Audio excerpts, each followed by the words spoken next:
الحمدللہ رب العالمین والصلاة والسلام علی محمد الامین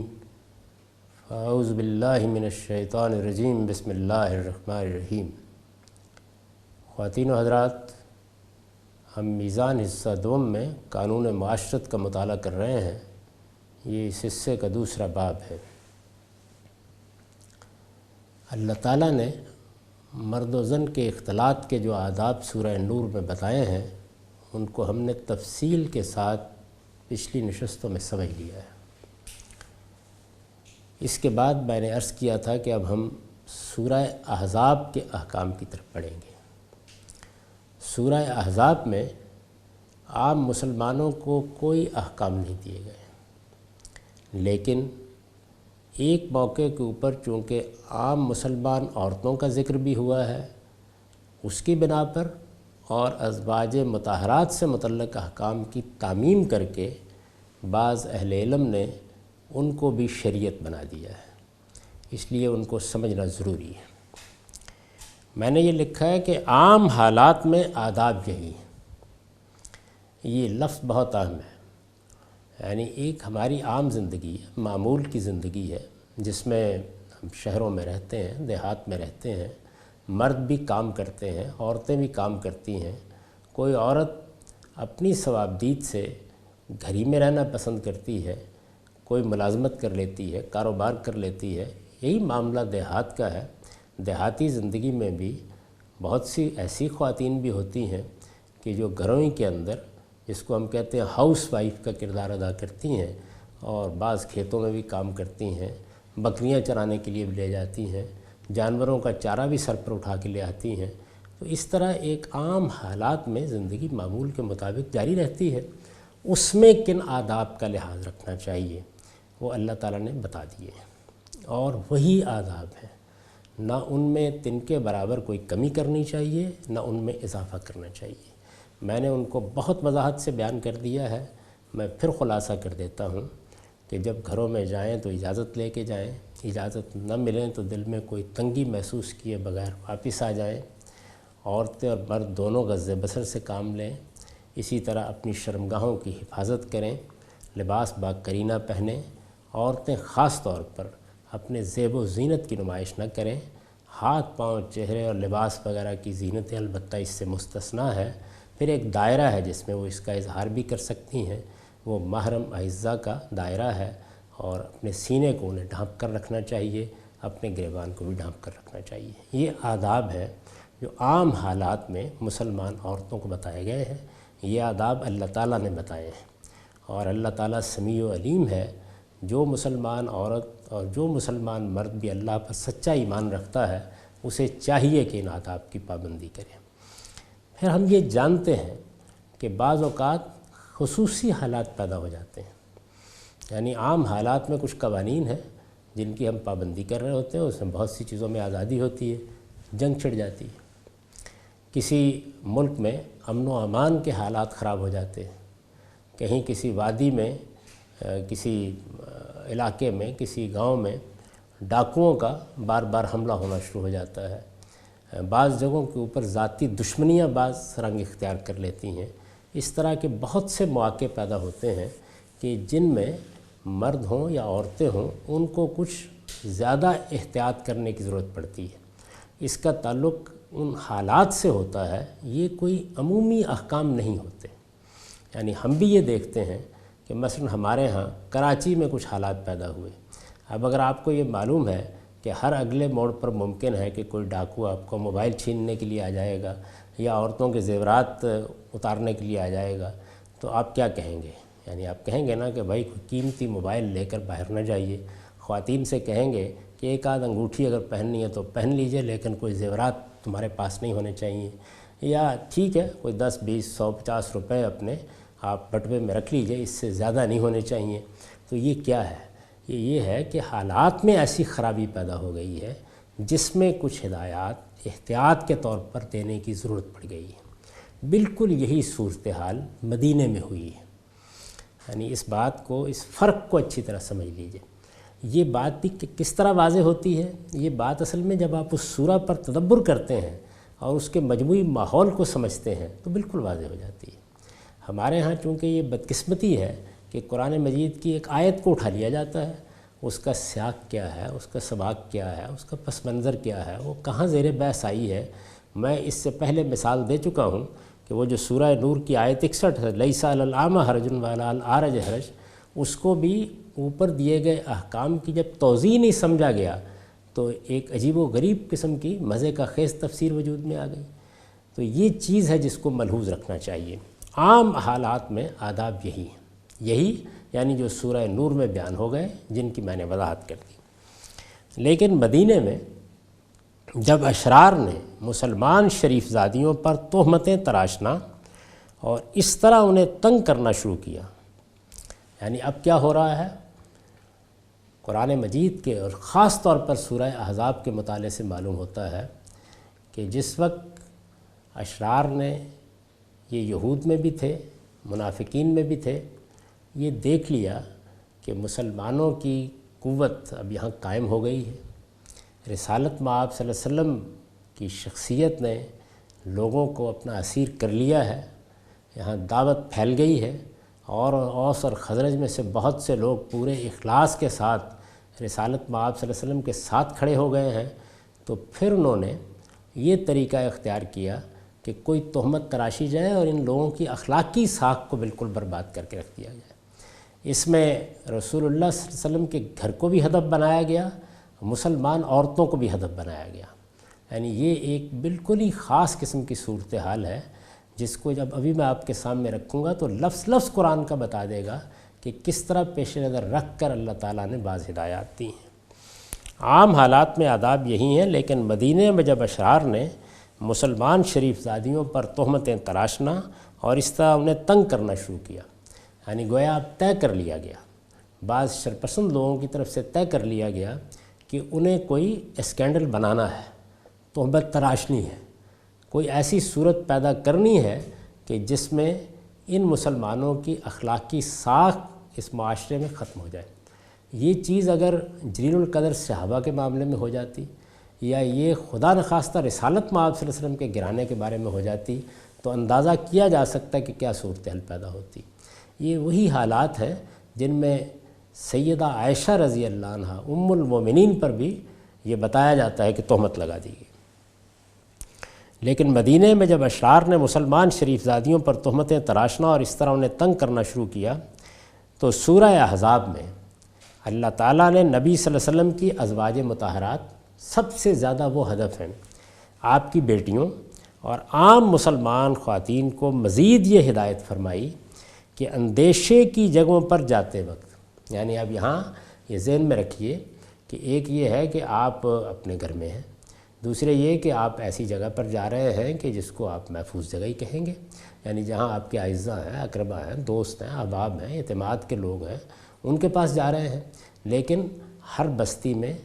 ہر گاؤں میں کچھ جگہ ایسی بھی ہوتی ہیں کہ جہاں اس طرح کی تہمت تراشنے کے بہت سے مواقع ہوتے ہیں۔ میں یہ عرض کروں گا کہ وہ کیا چیز ہے جو یہاں زیر بحث ہے۔ اندیشے کی جگہوں پر جاتے وقت وہ اپنی کوئی چادر اپنے اوپر ڈال لیا کریں تاکہ دوسری عورتوں سے الگ پہچانی جائے۔ یعنی ابھی دیکھیے یہ وجہ کیا بتائی جا رہی ہے، اس کو جب آپ سامنے رکھیں گے تو یہ معلوم ہو جائے گا کہ حکم کا منشا کیا ہے۔ یعنی گھر میں جو جلباب جس کو کہتے ہیں، بڑی چادر پڑی ہے، فرمایا کہ اندیشے کی جگہوں پر جاتے وقت یہ گھر کے آداب نہیں ہیں، یہ گھر سے باہر جو محفوظ جگہ ہیں ان کے بھی آداب نہیں ہیں، جہاں اس طرح کے تہمت تراشنے والے لوگوں کی طاقت ہو سکتی ہے، جہاں وہ کوئی اسکینڈل بنا سکتے ہیں۔ تو اس کی جو تصویر سامنے آتی ہے، قرآن مجید کی آیت نے جو بات کہی ہے اس کے الفاظ کو سامنے رکھ کر جب ہم اس کی تصویر دیکھتے ہیں روایات میں، تو یہ معلوم ہوتا ہے کہ چونکہ ایک گاؤں کا سا ماحول تھا، ایک بہت چھوٹا سا گاؤں، میں خود دیہات کے پس منظر سے تعلق رکھتا ہوں، مجھے معلوم ہے کہ آج سے کوئی 40-50 سال پہلے تک خود ہماری ننہال میں عورتیں مرد سب رفع حاجت کے لیے باہر ہی جاتے تھے، یعنی اس میں وہ اہتمام نہیں تھا جو اب ہم دیہاتوں میں بھی دیکھتے ہیں۔ اس طرح کا موقع اشرار کے لیے فتنہ پیدا کرنے کا بہترین موقع ہوتا ہے۔ اچھا، اس میں عورتیں خاص طور پر اس کا اہتمام کرتی ہیں کہ وہ یا تو صبح کچھ روشنی ہونے سے پہلے پہلے جائیں، اور یا یہ ہے کہ پھر ذرا اندھیرا ہو جائے شام میں تو پھر جائیں،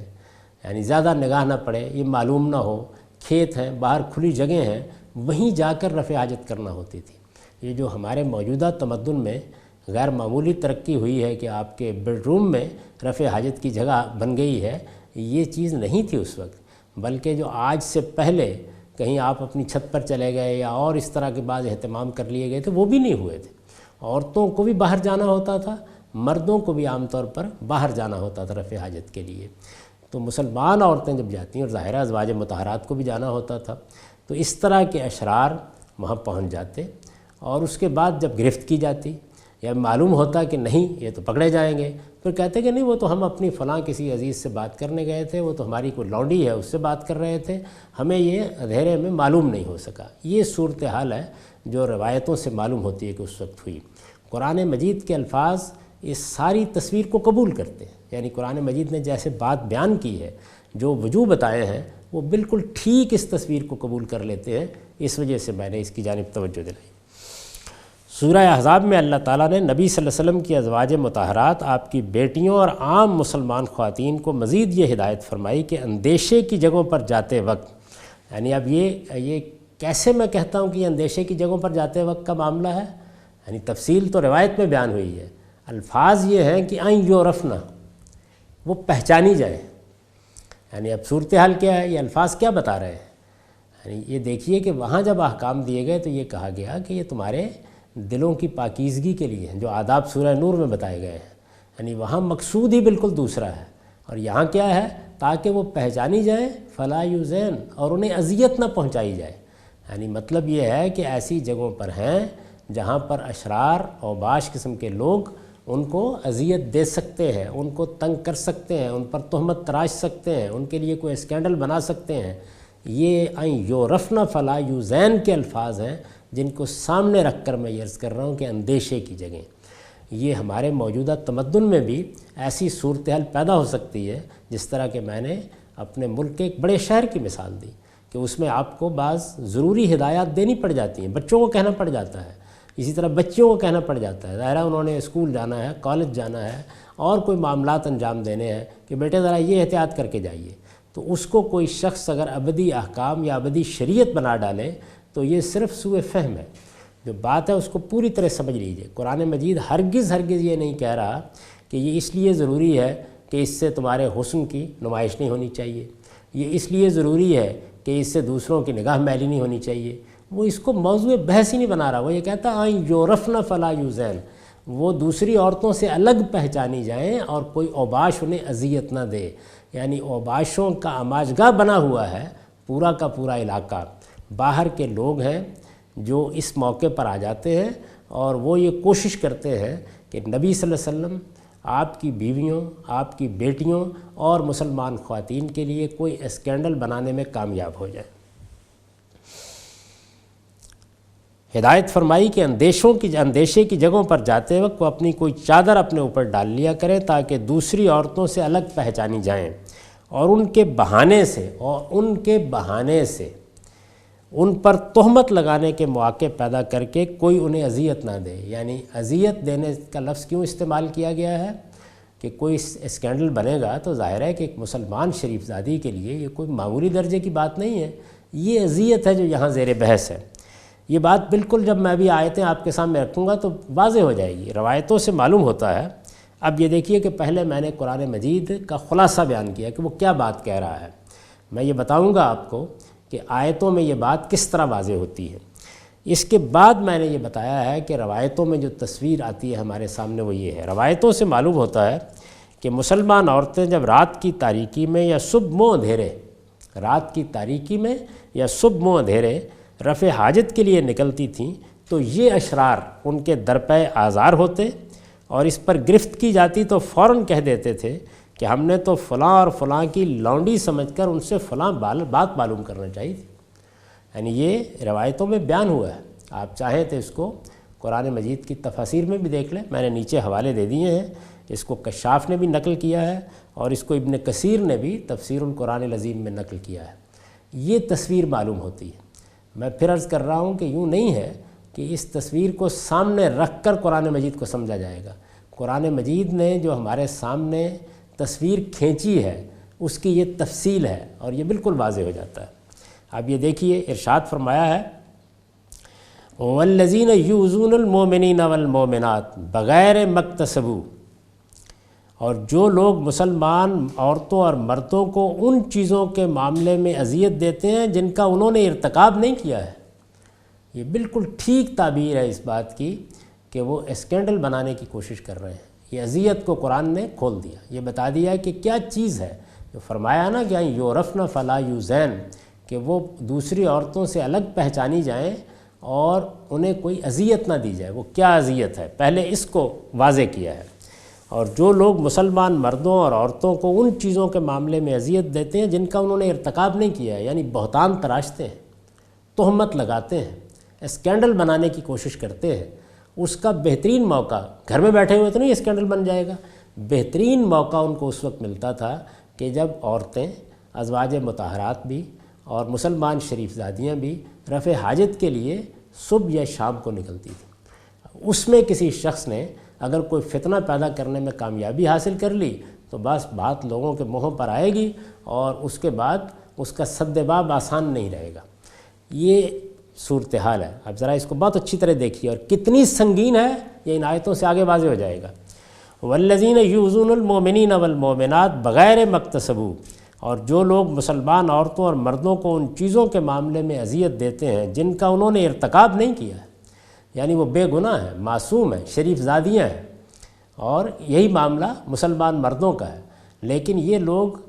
ہر ایسے موقع کی تلاش میں رہتے ہیں کہ ان کے اوپر کوئی تہمت تراشیں، ان پر کوئی بہتان لگائیں۔ نہ مرد اس سے بچے ہوئے ہیں نہ عورتیں اس سے بچی ہوئی ہیں۔ انہیں معلوم ہونا چاہیے، انہیں یعنی الزام لگانے والوں کو، اذیت دینے والوں کو معلوم ہونا چاہیے کہ انہوں نے ایک بڑے بہتان اور صریح گناہ کا وبال اپنے سر لے لیا ہے۔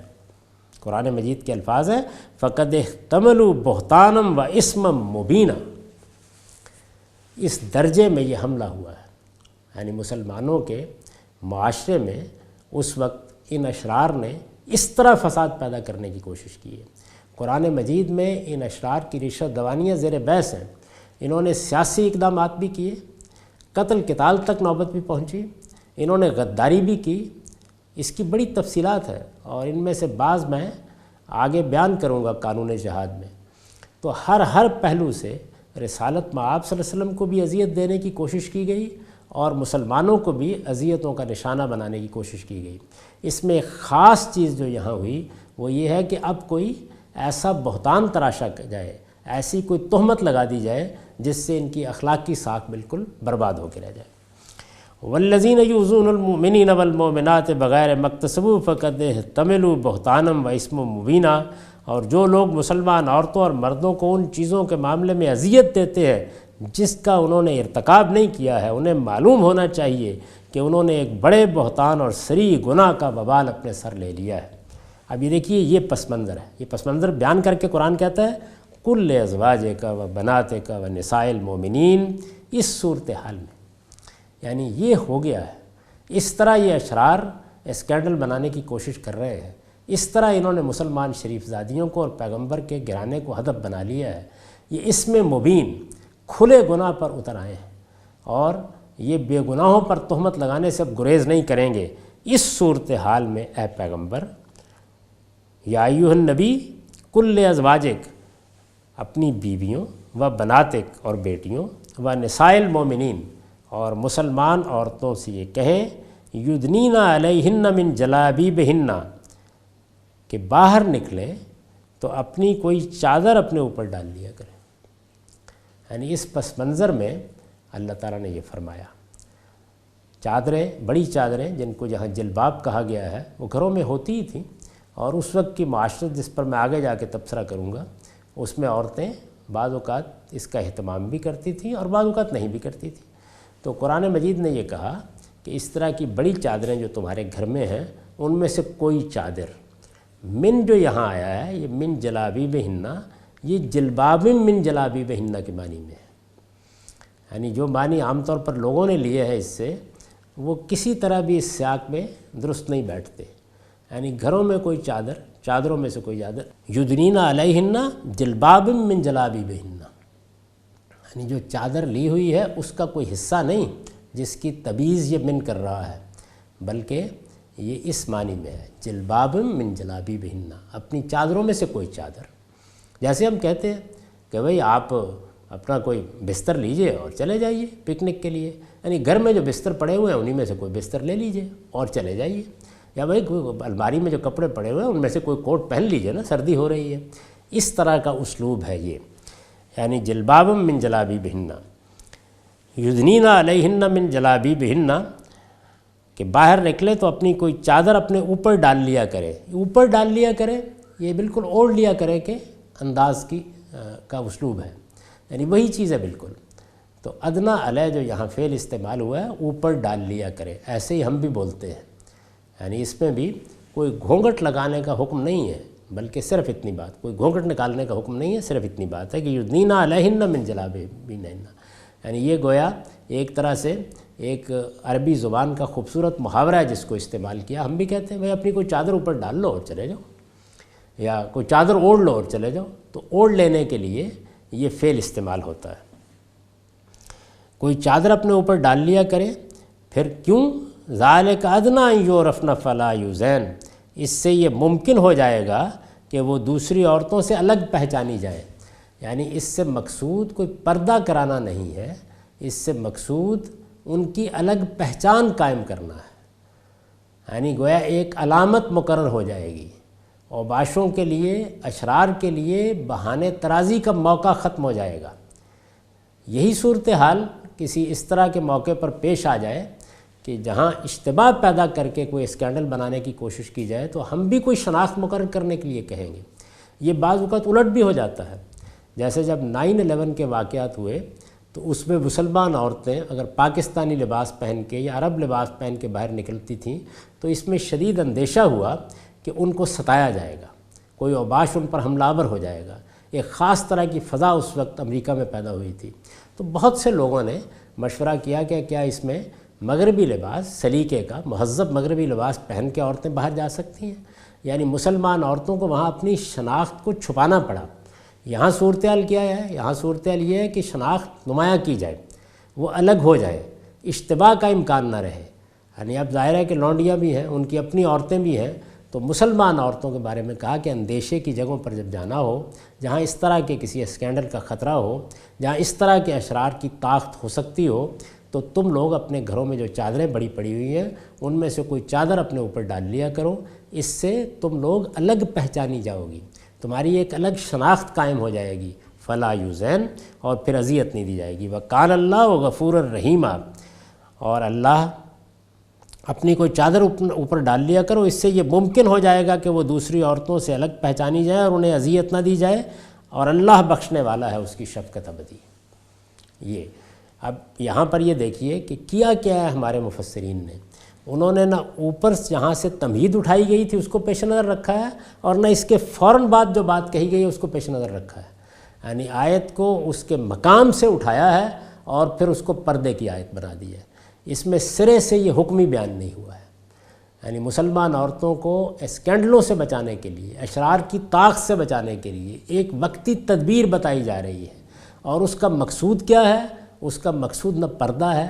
نہ حسن کی نمائش کو روکنا ہے، ان میں سے کوئی چیز بھی نہیں ہے، یہ ہے کہ ان کی شناخت قائم ہو جائے، یعنی الگ سے پہچانی جائے۔ اس معاشرے میں ان کے علاوہ جو عورتیں ہیں، خواہ وہ کسی گھرانے کی عورتیں ہیں، خاندانی عورتیں ہیں، یا وہ لونڈیاں ہیں، ان سے الگ ان کی شناخت قائم ہو جائے۔ اور اس میں زیادہ تر لونڈیاں پیش نظر ہیں، کیونکہ ان کے اوپر اس طرح کی پابندیاں نہیں تھیں اور ان آداب کا بھی وہ زیادہ لحاظ نہیں رکھتی تھیں، تو اس وجہ سے وہ الگ ہو جاتی تھیں، تو ان اشرار کے لیے پھر کوئی بہانہ تراشنا یہ آسان نہیں رہتا تھا۔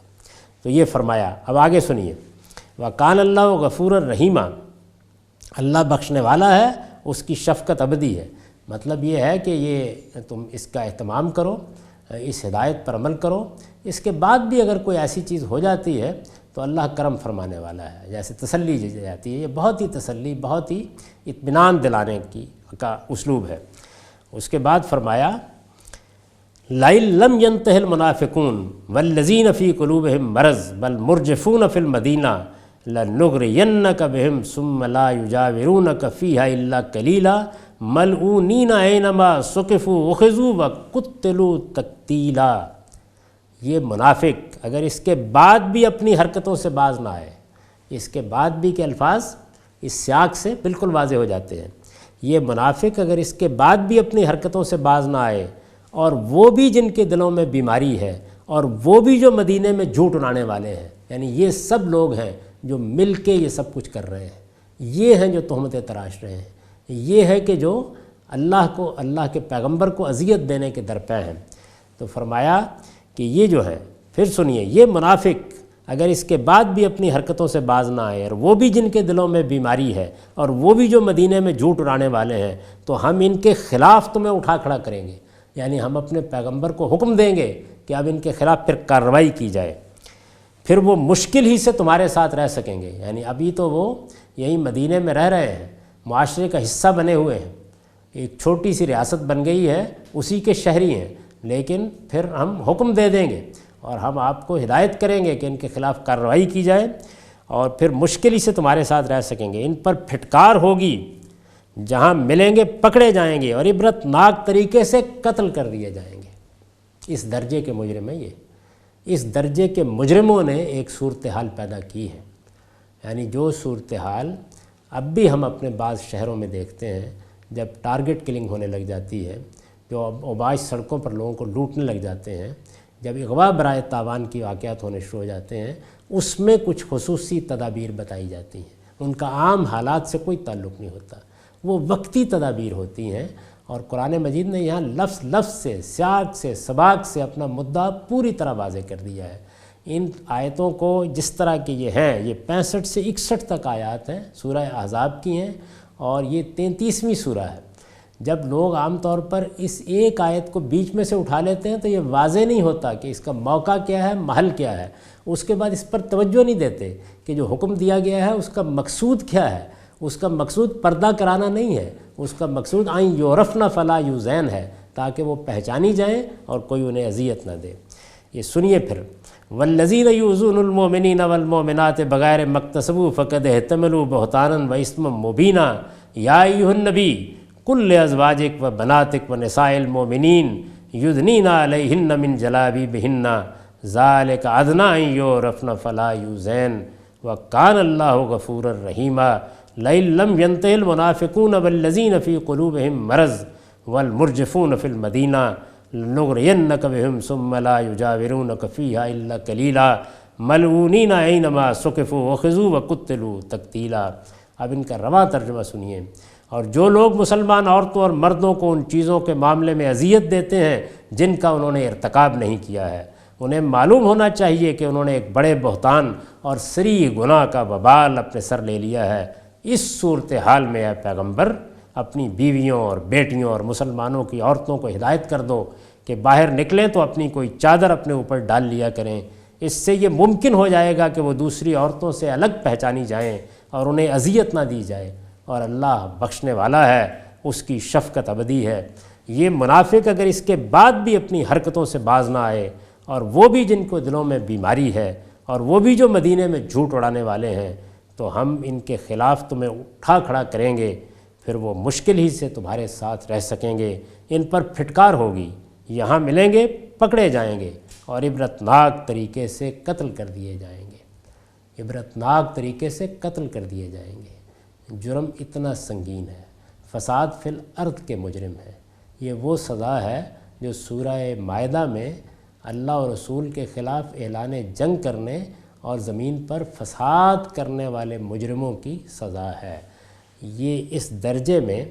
اس وقت سامنے آ گئے تھے، اسکینڈل بنا رہے تھے، تہمتیں تراش رہے تھے،